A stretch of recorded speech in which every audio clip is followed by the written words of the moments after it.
ल है यसपालिको परदेशीको दसैँ परदेशको दसैँ यहाँ बनाउँदैछु मुर्गाको मासु। यहाँ हाम्रो भाइ हुनुहुन्छ, हाम्रो भाइ कुक हुनुहुन्छ, सेफमा हुनुहुन्छ।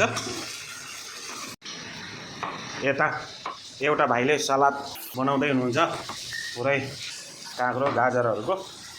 यसरी नै यसपालिको दसैँ परदेशमा मनाउँदैछु।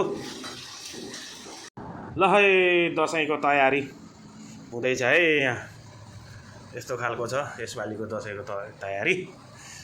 सट्टा लाएर यहाँ साथी हुनुहुन्छ, उता पनि साथी हुनुहुन्छ, अनि यता साथी हुनुहुन्छ। अब दसैँको तयारी यस्तो छ है। अब चेस गर्नु पर्यो। अब